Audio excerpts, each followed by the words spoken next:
Still இப்போ உயிரோட இருக்கேன்னா இவங்க மட்டும் தான் காரணம். ஒரு கட்டத்துல நான் இருக்கணுமா அப்படின்னு யோசிக்க ஆரம்பிச்சேன். அப்போ என் லைஃப்ல எனக்கு விலைக்கு கிடைச்ச தெய்வங்க இவங்க தான். அவங்களுக்கு வந்து கிரீன் ரூம் சொல்லுவாங்க. வந்த பெர்ஃபார்மர் வந்து தங்கி இருந்துட்டு அவங்க பிராக்டிஸ்லாம் பண்ணிட்டு அதுக்கப்புறம் போய் அந்த கேமரா முன்னாடி போய் பெர்ஃபார்ம் பண்ணுவாங்க. ஸோ அப்படி எல்லாரும் ஒதுக்கிருக்காங்க அந்த கிரீன் ரூம். இவங்களுக்கு மட்டும் ஒதுக்கவே இல்லையா. ஒரு 2 மணிக்கு போயிருக்காங்க. 2 மணிக்கு போய் 9 மணி வரைக்கும் இவங்களுக்கு ஒரு தனி ரூம் இருக்கவே இல்லை. அது வேற வழியே இல்லை அப்படின்னு சொல்லி கேட்கும் பாத்ரூம் இருக்காங்க போய் ட்ரெஸ் சேஞ்ச் பண்ணிக்கோங்க அப்படின்னு சொல்லிட்டாங்க. வேற வழியே இல்லாம பாத்ரூம்ல போய் ட்ரெஸ் சேஞ்ச் பண்ணிட்டு அது பக்கத்துல பாத்ரூம் வெளியே நின்று வந்து அவங்க வந்து பிராக்டிஸ் பண்ணிட்டாங்க அப்படின்னு சொல்லப்படுது.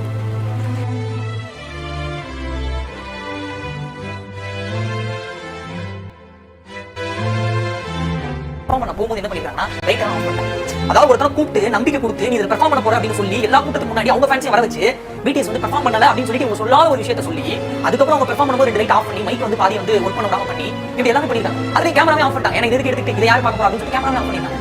ஆனா இந்த பிடிஎஸ் வந்து என்ன பிளான் பண்ணிருக்காங்கன்னா நம்மள நம்பி வந்திருக்காங்கல்ல, நம்ம 15 பேருக்கு முன்னாடி ஆடி இருக்கோம். அதே மாதிரி நீங்க நம்மள நம்பி வந்திருக்காங்கல்ல, ஒரு 1000 பேர் 2000 பேர் வந்திருப்பாங்க. இவங்களுக்காக நம்ம ஆடணும் அப்படின்னு சொல்லிட்டு அங்க வந்து ஃபேன்ஸ் அவங்களுக்காக வந்து ஃபேன்ஸ்க்காக வந்து பாத்தீங்கன்னா ஆடி இருக்காங்க, பெர்ஃபார்ம் பண்ணிருக்காங்க. சோ அங்க இருந்த ஃபேன்ஸ் என்ன பண்ணிருக்காங்க அப்படின்னு பாத்தீங்கன்னா நமக்காக இவங்க ஆடுறாங்க அப்படின்னு சொல்லிட்டு அவங்களுடைய வீடியோவை தான் கையில இருந்த ஒவ்வொரு கேமரா கடையும் வச்சு வீடியோ எடுத்துக்காங்க. அப்படி வீடியோ எடுத்து அந்த மூலமா அந்த வீடியோ கிளிப்பிங்ஸ் எல்லாம் வந்து பாத்தீங்கன்னா சோசியல் அப்படி ஒவ்வொரு முயற்சியா 2010ல இருந்து முயற்சிகள் செய்ய ஆரம்பிக்கும் போது ஒவ்வொரு கடைகள் ஒவ்வொரு அவமானங்கள் ஒவ்வொரு பிரச்சனைகள் இதெல்லாம் தாண்டி தான் வந்து நிறைய கொலை மிரட்டல் வந்து பண்ணுவது. இந்த கொலை மிரட்டல் எல்லாம் யார் பண்ணாங்க, அனானிமஸ் கால்ஸ் எப்படி வந்தது அப்படின்றதெல்லாம் தெரியல. ஆனா நிறைய கொலை மிரட்டல் வருது. இன்னைக்கு வரைக்கும் பிடிஎஸ் வந்து வெளியே போறாங்க, எங்கேயாவது கான்செப்ட் போறாங்க, அவங்க அந்த கான்செப்ட் மட்டும் தான் வெளியே எங்கேயுமே இருக்கக்கூடாது அப்படின்ற ஒரு விஷயம் இருக்கு. 1.4 பில்லியன் காசு வந்து இவங்க மூலமா வந்து கிடைக்குது. 1000 பேருக்கு மேல வந்து இவங்களால வந்து வேலை வாய்ப்பு கிடைக்குது அப்படின்றதுனால இவங்களுக்கு சலுகை கொடுத்தாங்க. நீங்க வந்து வீட்டுல ஒர்க் பண்ணலாம் அப்படின்னு சொல்லி சலுகை கொடுத்தாங்க. ஆனா அந்த பசங்க 7 பேர் என்ன சொல்லிருக்காங்க அப்படின்னு பாத்தீங்கன்னா 30 வயசுக்கு மேல 30 வயசு வரை நிறைய கமிட்மெண்ட்ஸ் வந்து நிறைய ஆல்பம் பண்றது இந்த மாதிரி கமிட்மெண்ட்ஸ் எல்லாம் இருக்கு. கண்டிப்பா இவங்க வந்து இன்னைக்கு ஆர்மியில வந்து நீங்க எதுவும் பண்ண வேணாம் அப்படின்னு சொல்லிட்டு எங்களுக்கு கவர்மெண்ட் வந்து சலுகை கொடுத்தாலும் கூட 30 வயசுக்கு பிறகு கண்டிப்பா ஏதாவது ஒரு வேலை எங்களால முடிஞ்ச ஏதாவது ஒரு வேலை 20 மாசம் எங்களுடைய அரசாங்கத்துக்காக எங்களுடைய ஆர்மிக்காக நாங்க பண்ணியே தீர்வோம் அப்படின்னு சொல்லி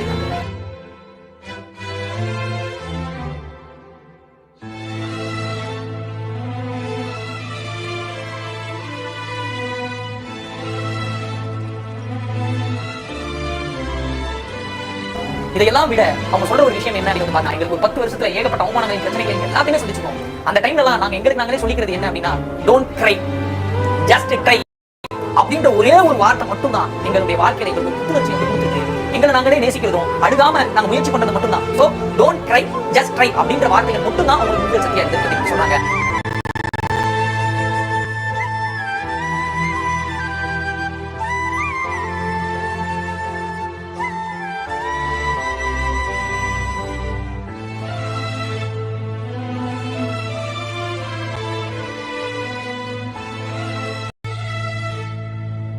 ஆரம் என்ன சொல்றாருன்னா இப்போ இந்த crowd வந்து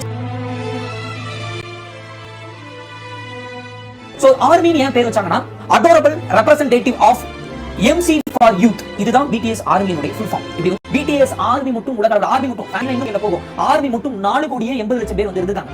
இதுவும் 46 டிஃபரண்ட் லாங்குவேஜஸ்ல வந்து இருக்காங்க. 195 நாடுகள்ல 100க்கும் மேற்பட்ட நாடுகள்ல இருந்திருக்காங்க அப்படின்றது இன்னும் வித்தியாசமான ஒரு விஷயம்.